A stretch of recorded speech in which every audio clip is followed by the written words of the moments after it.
Hey everyone, and welcome to the Building Geniuses podcast, where we talk to geniuses throughout the commercial real estate and building automation industries, asking them how they've gotten where they are, who's walked alongside them, and how they're helping others along the way.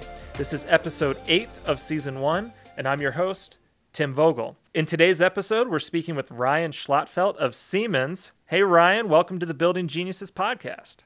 Tim, great to be with you. I am so glad that you're here. We have not known each other very much or very long.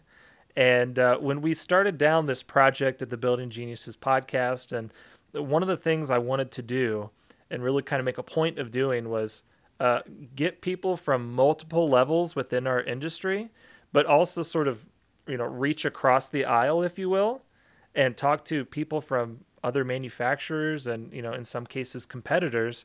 Because I think the kinds of conversations we have on this podcast really transcend a lot of those barriers and a lot of those walls. And one of the first people I thought of was you, because I think it was last year, maybe even the year before. It's hard to keep track of time because of COVID and all things virtual.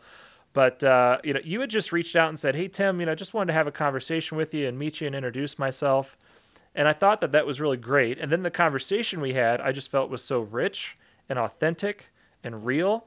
And I've always appreciated it. So again, thank you for having this conversation. Yeah, I appreciate that intro. And thinking of me to come onto this, this episode. So excited to be here. I hope, the intent of this podcast reaches a wider audience. And, I think one of the things that intrigued me the most about it was, all of us in this industry, we fight the same battles. We're kind of swimming in the same direction, and attracting talent into the industry to help is one of those charters that I can certainly get behind. So yeah, happy to have a conversation. Well, Ryan, tell us a little bit about what you do at Siemens and for Siemens and how long you've been there. Sure. It's embarrassing. It's been over 20 years. It ages me. It doesn't feel like it.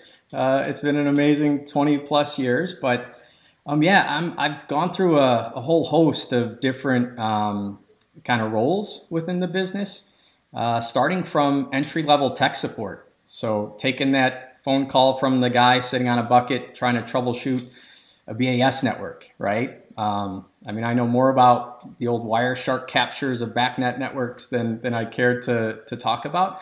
But just that experience of working with the guys in the field who are really solving the problems. Obviously manufacturers create tools to solve those problems, but it's the individuals actually out there solving those solutions with those tools that, I really gained empathy for in my early career days.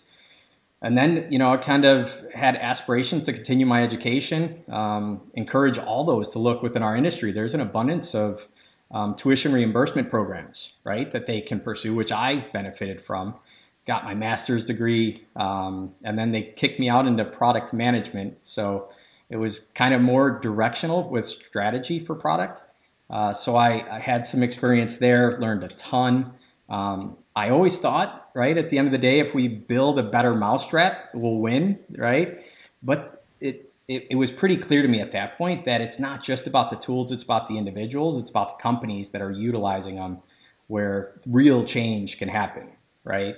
The best tool on the planet can sit on a shelf somewhere. It takes an individual with passion, with persistence to utilize whatever tools they need to solve that problem. So after product management, developing products, I moved over into business development, kind of sales, more identifying strategic partners to partner with to really take that last step of taking tools into solutions for buildings. So had a long, each phase was filled with trials, tribulations, a lot of learning opportunities. But yeah, I know you've had a similar past, Tim, and you can relate, I'm sure. Yeah, no, I can't say that I've been with the same company for 20 years, but kind of having that diverse background of different things that you've done. My traditional, I mentioned on another podcast, my traditional education is around marketing and conveying stories and benefits and how this product or widget can help you accomplish this end goal and end task. And, then that kind of morphs and, evolves or devolves, as some would say, into things like business development. But yeah, no, it's a lot of fun. So 20 years, the same company. So did you get into the industry then via Siemens, or was it another company before that? I mean, it's a funny story if we got time. I know it's a 30-minute All, podcast. all the time in the world, Ryan. So in my undergrad, which I got in business computer systems from Bradley University, landed my dream job at Chase Bank. It was the team was a startup that they acquired building a CRM. But this was in the year 2000, again, dating me when I got out my undergrad.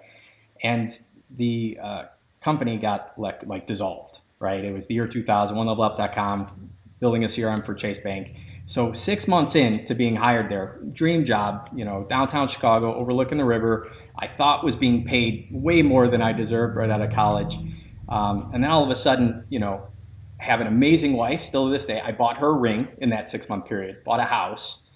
And then all of a sudden I don't have a job or income to pay for that ring or house, right?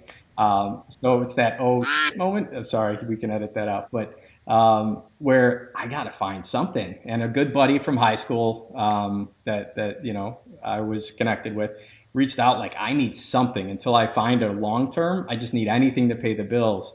And that just happened to be at Siemens in that, entry level position. So Brian McDonald, if you're watching, thank you. I still owe you that beer. And so that's the origins. It wasn't, wow, this is a sexy industry. I really want to be involved in solving big problems for the environment, for the commercial space. It was truly, I need a job. Where can I go? And I had a buddy that got me in. And I didn't expect to stay very long. I saw it as a stopgap, but here I am 20 plus years later and they can't get rid of me. Yeah. And so he worked for Siemens then? He did. Is he still with Siemens? He is, believe it or not. Yeah. We're the manufacturer building products. So we're a separate arm. Very similar, I think, KMC. You guys are very true in developing products as a manufacturer, software. That's our business unit within the big mothership. But we also have the branch organization as one of the arms that we go to market with. And he is, working within operations at the local Chicago branch at this point. But he had a good, I think 12 years within tech support working for headquarters. So again, thanks, Brian. I'm still here. Yeah. And you owe him a beer. I think it's about time. I mean, I'm just saying, maybe it's like a case of beer, a case of really nice beer. At this point, for sure. With inflation, probably more than. Maybe several kegs, a case of kegs. That's great. So tech support, an industry you know nothing about, product you know nothing about. What were some of the ways that you learned how to do the tech support? Yeah, I mean, so I appreciate you inviting me on this because it truly, knowing that I was going to be speaking with you about it really got me to reflect, right? And there were so many different, paths along the way. The organization did have, and I would encourage all to really do due diligence when they're looking to join an organization with regard to the training path that's in front of them. So there was a really good training path already kind of baked into that role. Part of it was just, instructor led. Part of it, was listening in on the calls with the person next to you, shadowing. But really where the magic, I think, happened was just networking, right? With the individuals around me who you could tell they're really the domain experts. They're really, thirsty for knowledge in different areas.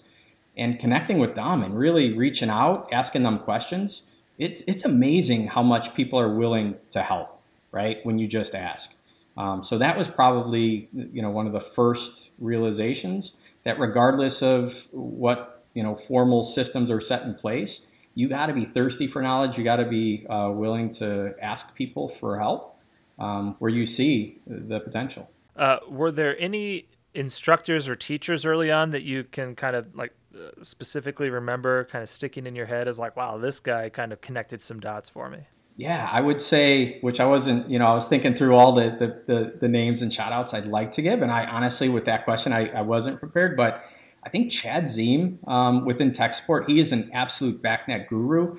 He was the wire sheet guy that, he knew how to read them before anybody else did. Now everybody, right? And there's new products out there. I can't, I don't want to name names, but there's really smart, innovative ways to not have to get into the weeds, but can really visualize any backnet issues. Before those software tools were available, he was just an absolute wizard. So he was really helpful. He also, was tongue in cheek would razz you about you not knowing it and you're not picking it up fast enough. But that camaraderie that you build as you're trying to learn something new is something I remember and appreciate. So that's a shout out to Chad Z. Can you think of a time where you've realized, wow, there is way more to learn than I'm possibly ever going to be able to? you know, how much is enough? I mean, that happens today, right? Certainly focused in the IoT space where our world just gets exponentially bigger. That never ceases. So yes, the answer is yes. I still feel it on a daily basis. Yes, every day, even after 20 years. When I first joined KMC, it was someone with the marketing agency that we were working with. And one of the things that they told me was, we've been working with this company for X number of years, and we just want you to know it's going to be a solid 9 to 12 months before you feel at all comfortable with anything. And I was like, nah, it's going to be fine. I'll figure it out, And sure enough, I mean, again, it's like so inexhaustible, all the knowledge. And something for me was when we started down the path of putting together marketing videos and training videos and all that for YouTube, one of the things that I just did not understand was like, how exactly do you like wire these controllers up? Like, I understand the concept of inputs and outputs, but you're like running wires kind of in different locations in different spots. And so that was one of the first series of videos we did. And that was absolutely self-serving because, it's like, well, if I want to learn how to do it, then I'm going to have to figure out how to tell other people to do it. So I'm going to learn to tell other people to do it by learning how to do it myself. And that was... I love that about you. Like when you do it, you're learning, but you're also expanding it, right? Through social media and through that recording so that others benefit. Like that's how you scale is, there's probably been millions of individuals who saw that in person on a one-to-one basis, but being able to magnify that so that, the next generation can look at it online, 5 years from now, even though it might be dated 5 years from now at the rate of change. But no, I applaud you, man, for continuing to be mindful of putting it out there so that others can benefit. So, well, and this is not I'm not the guest of the show, but I will say one more thing here is, I think when it comes to giftings and talents and what you find natural, at first I think it was this idea of, I want to convey information to other people, like, and that's it.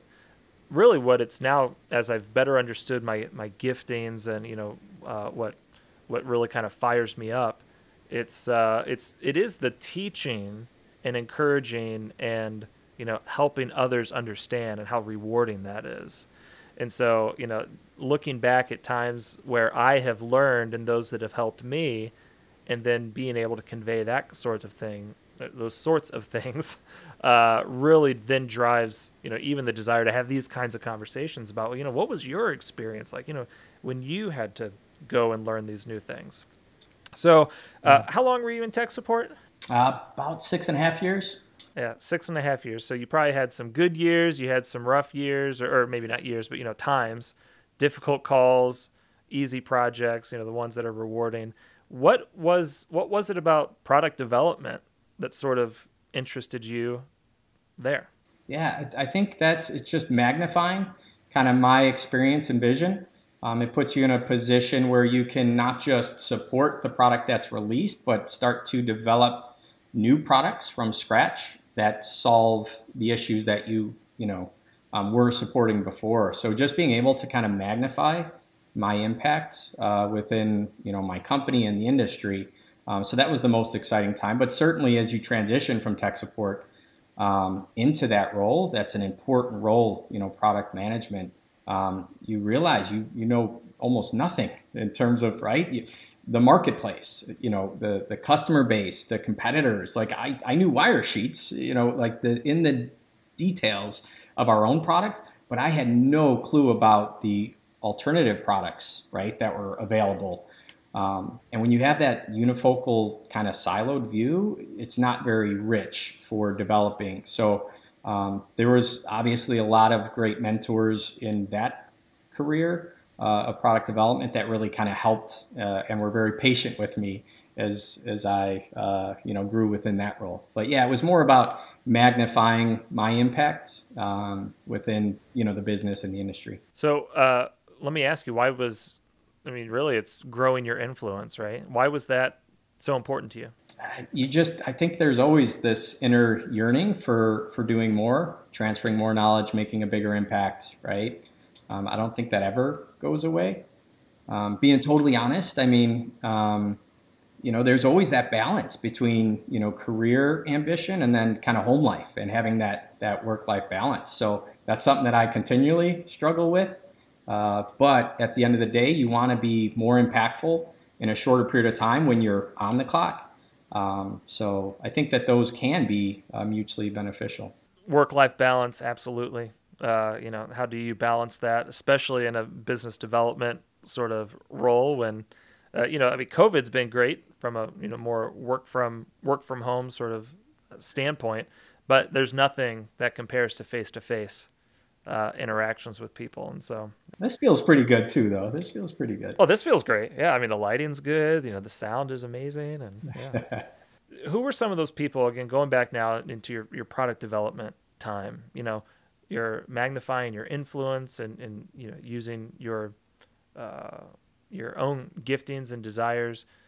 But then you said that there were people that kind of helped you along the way. Who were those people and how are they helping you? Yeah. So, I mean, there's been so many. And again, I always, reflecting on this, think of so many people who were influential in so many different ways. And again, being totally honest, there were some people, in leadership roles that, highlight any gaps that they have of how important, you close those gaps, being in a leadership role. So, yeah, I mean, at the end of the day, honestly, there was probably, I would say, 4 leaders within the marketing product management side that were extremely influential for me in my career. Todd Lash is comes front and center of that thought. He was always from a leader perspective. He had a vision. He was really well at articulating that vision, even though it wasn't real in the time. And sometimes it felt difficult to see getting from point A to point B, but being able to carry you along and keep your trust and your commitment along the way is a skill that I didn't appreciate at the time, but he was really good at that. Tom Rule, kind of same thing there. Tom Rule, what I loved about him, what I learned from him a lot is don't take yourself too seriously. He's probably one of the smartest guys I know, but he's crazy humble and he always kind of likes to make fun of himself. So he'll do presentations wearing a dunce cap and, glasses with the tape on it. We geek out on technology, but, being able to just kind of laugh at yourself and not take yourself too seriously is something I learned a lot from him, which I think carries a lot of weight. But yeah, I mean, Dick Pope, I'm working with a lot recently. He's been really just the quintessential professional, being able to see market opportunities where others might not see them. And then, building the business case that can really be compelling. So yeah, I mean, there's been no shortage. All the other product managers and business development guys that have helped me along the way, sorry, but those are the guys that stick out. Yeah. Well, inevitably in these kinds of conversations, people do get quote unquote left out. But I think, the bigger thing is just recognizing that, boy, I mean, influences are all around us. And, we could be grateful and appreciative for all of them. And then sometimes name recognition just, gets to be a little difficult.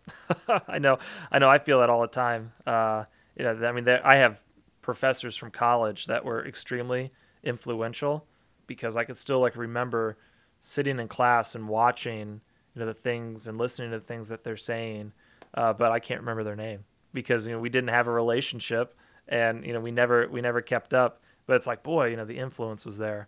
Um, Now you have the product side transitioned into the business development side, and so now you're going out, you're meeting clients, you're talking to people, you're figuring out what their problems are, which solutions are best going to fit those problems. Um, what was the transition between those two positions like? Was it a natural opening and you were able to take it? It's funny, again, kind of story time. My wife always saw me as kind of an engineering geek. And she's like, well, wait a minute, now you're going to get into like a sales role? And my wife is like, she's always been in sales. She's just an amazing salesperson, where she totally doubted me. Like, I don't know that this is the right role for you, but my passion was there, right? And I saw a vision for not just about the tech and right the tools. It really is about the people, the partnerships. Um, where yeah, I didn't have her full support in that decision, and I kind of expected it was going to be more difficult than it was. But truly, I think that's where my passion is, and everything that led up to that was just foundational to allow me to have a positive impact there. So I gained her confidence in short order with success that came our way in my way. Um, and she hasn't, questioned me in any way, shape, or form with my career decisions since then. Uh, but it motivated me too, though, right? To work harder.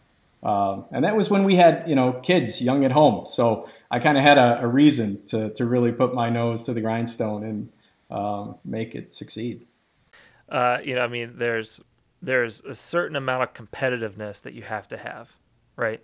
And I think that goes for uh, multiple tiers of people within the industry. Whether you're kind of a boots on the ground guy or inside sales or outside sales, whatever it is, cold calling. The competitiveness is there, and so even the fact that your wife's like, you sure? Like, does this kind of match what who you are as a person? And only the way that our wives can do. But it's like just having that competitive edge. Um, I would imagine that there's still some amazing sales training in your organization, and that there's kind of ongoing training. Has there been other tools that you've utilized to kind of help you succeed in sales and business development, or any authors that have been particularly influential for you? Yeah, again, just giving shout outs and people from the sales side who have been great mentors. Josh Felper, I think he's over at Alps Controls now. He was an amazing resource, for me, and really getting from that, okay, I can articulate the value prop of a product, but really being able to effectively sell, which involves more of than just pushing the features and benefits of actually listening, right? And only applying product to where it's needed and valuable. And Josh is one of the most gifted salesmen I've ever experienced and benefited from, but he really helped me in the cold calling front. Like, that didn't even exist in my world. There's not a shortage of opportunities that just prevent themselves, but those could be opportunistic. And really, I think all of us in this industry, we need to really reach out to the masses, because there's no shortage of buildings that are unadulterated, inefficient, right?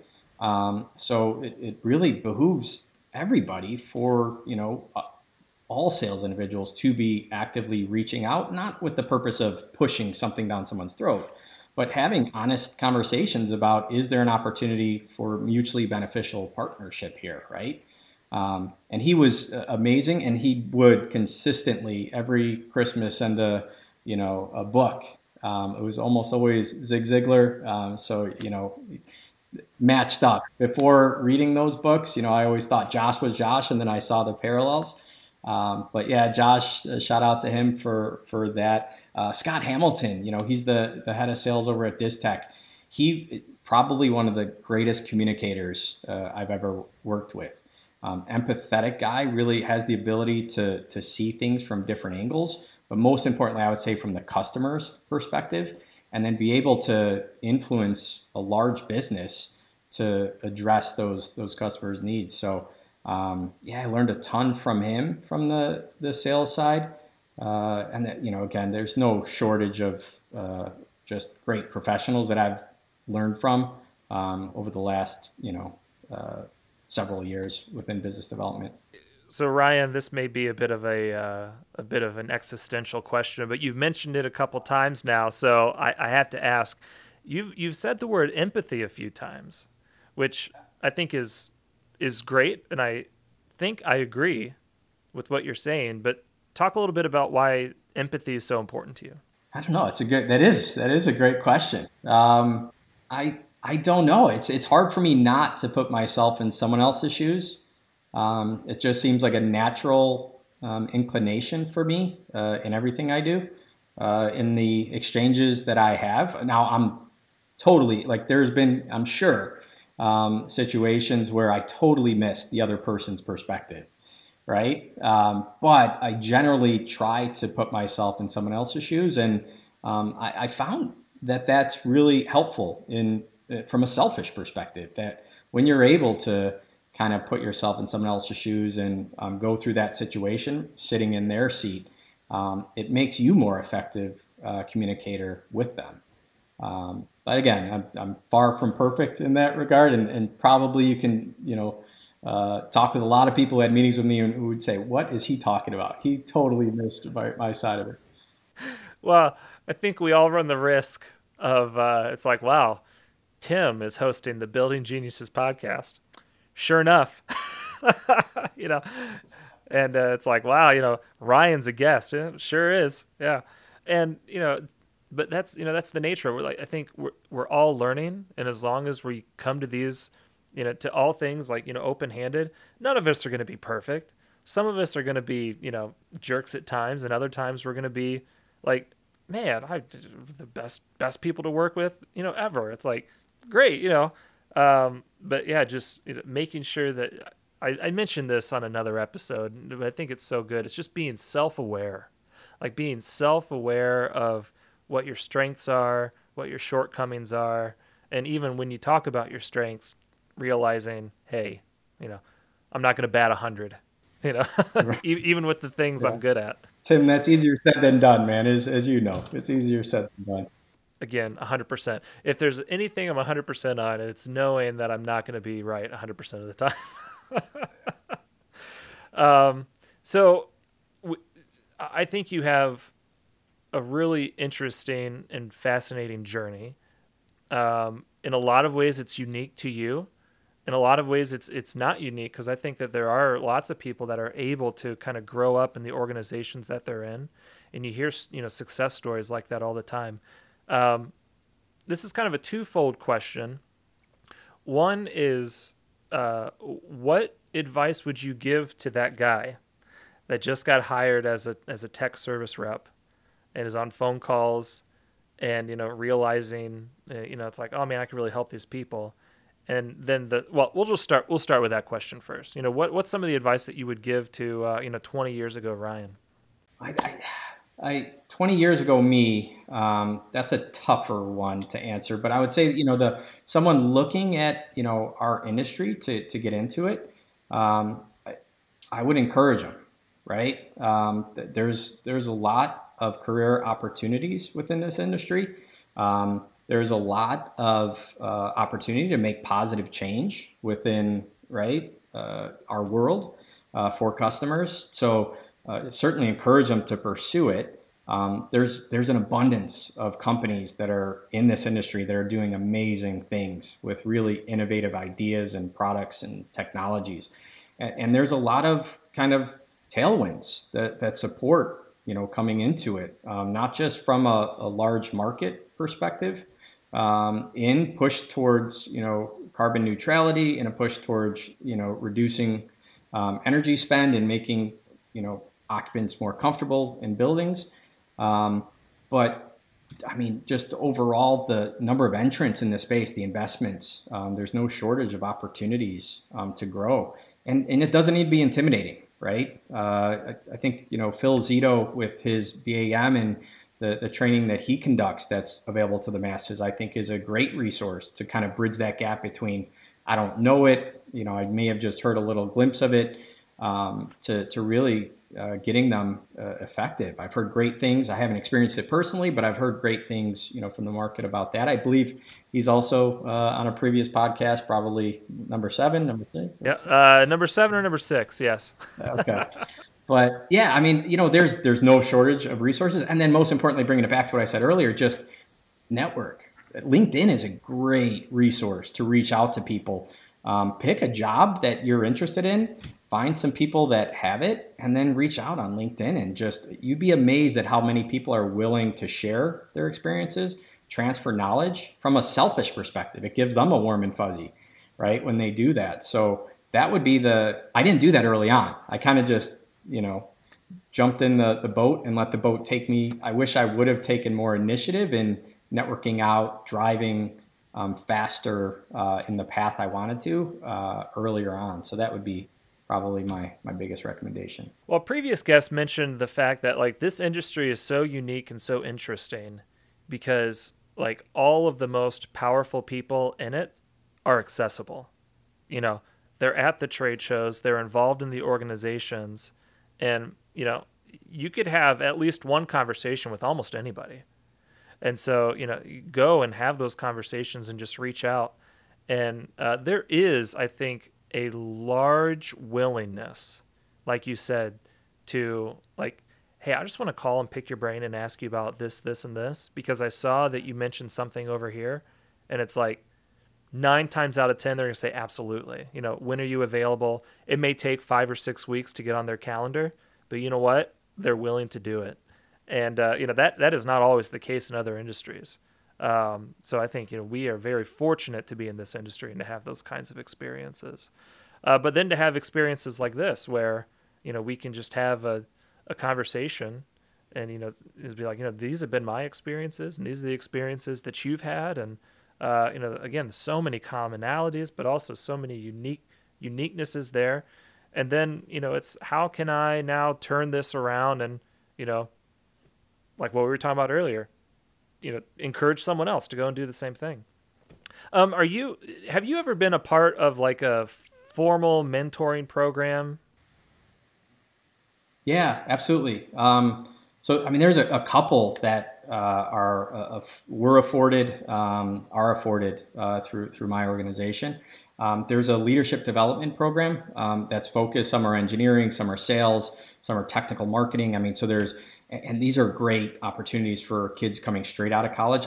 That's not the one I was part of, but I've been part of mentoring those, high potential, leaders, future leaders, where, it's kind of like a fast track. They'll spend a 6-month rotation in a sales role, in a finance role, in an operational support role to see different sides of the business, and then kind of take those learnings, be responsible for a project and, the successful outcome of it working. But it's almost a fast track for getting my 20-year career consolidated into like a year and a half, which I would have loved to been able to partake in.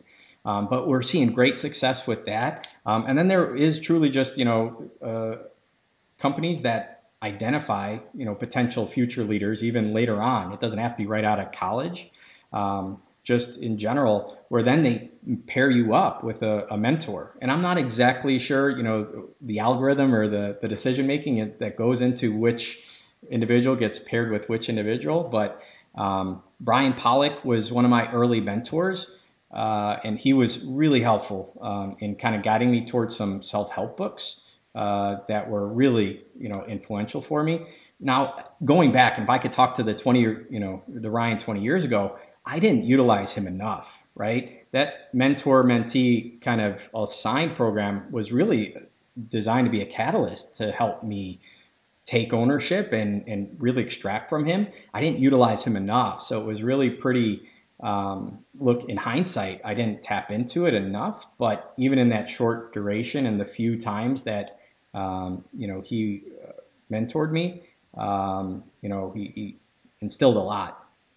So yeah, I have to imagine there's lots of companies out there that have both formal and informal mentoring programs. But I think in hindsight, in retrospect, in preparation for this call with you, I definitely acknowledge now I should have really owned that more as they connected the dots. So I would encourage everyone in that, in that period of their career to really aggressively pursue a mentor. And then once it's connected and there is that established, utilize it. Don't be bashful. They'll let you know if you're right, taking too much of their time, right? They'll probably give you a couple of books to go read, which is what happened in my case. But those are crazy helpful. And there's something about reading a book when someone has recommended it to you, then it's your own personal kind of aspirations. Scott Minch from J2, he's probably one of my greatest mentors. Just a genuine guy, truly a technologist with all the right reasons. And, he was instrumental in kind of my career development and giving me some books to read. The one that he had recommended that was certainly impactful was, the Avoiding a Climate Disaster from Bill Gates. So really kind of painting that picture for the why we do what we do. And if there's time for one more story, I think we're short on time, but I do want to share it because it totally it made an impact on me. When I was interviewing with him, I always knew him in his presentations from his days at Tritium, and I admired his ability to really paint a picture and be very effective in actually not just telling a story, but utilizing tech in real life experiences, showing that with no safety net underneath and being successful. So I always had admiration.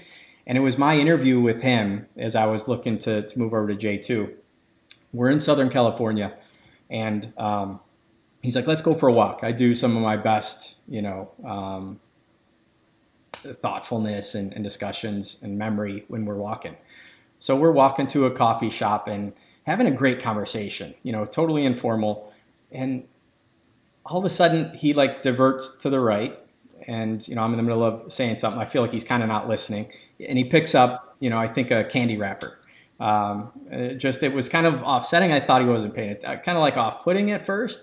And then all of a sudden we're 500 feet down and he picks up an empty beer can, right? And I'm thinking, this is kind of weird, right? Like, what are you, I'm in the middle of telling you, and you're like just distracted picking up trash along this road. And we made it to the coffee shop and he had amassed, a handful of, debris and garbage along the way, throws it out. I'm thinking like, your hands are dirty. We're about to get coffee. Obviously he goes and washes his hands. We get a coffee, but like that experience of him getting his hands dirty and just, acknowledging, and having a conversation over that coffee about his true goal is leaving this place better than we found it. And that applies with everything in your career, your life. So needless to say, on the walk back, I did get my hands dirty, and there was both of us on the opposite side of the street that were picking up some debris. But talk about one of the best interview experiences was Scott kind of imparting that, and not just wisdom, but actual practical, getting your hands dirty and doing it, not just talking about it.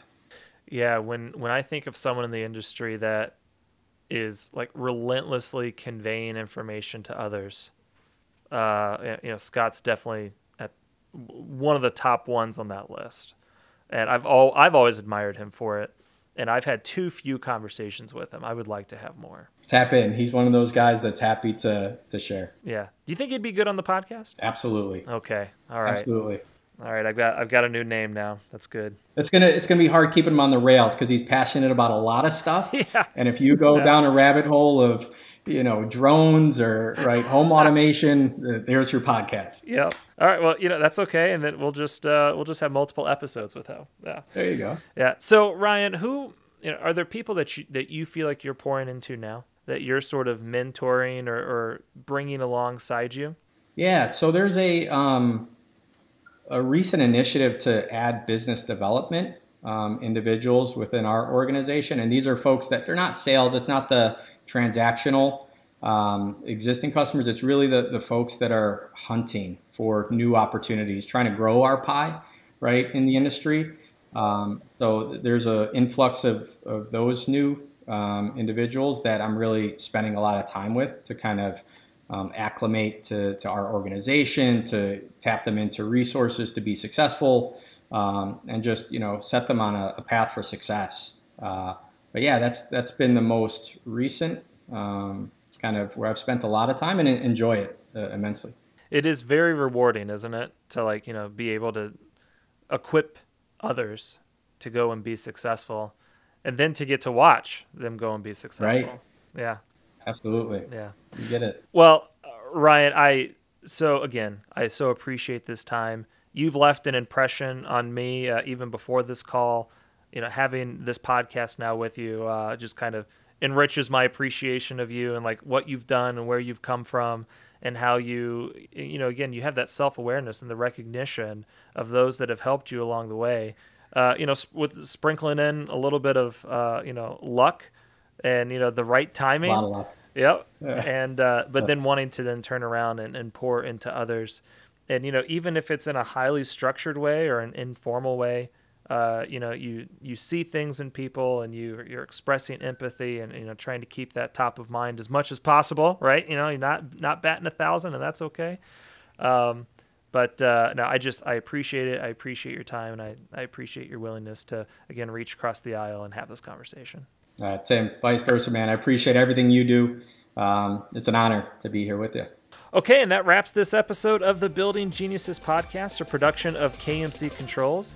If you've enjoyed this conversation, we encourage you to subscribe and share. And if there's anyone that you know who should be on the podcast, tag them in the comments below, or reach out to us on social media. We'll tag them in the comments. And as always, we appreciate you listening. Until next time, learn something new, teach someone something, and build your inner genius.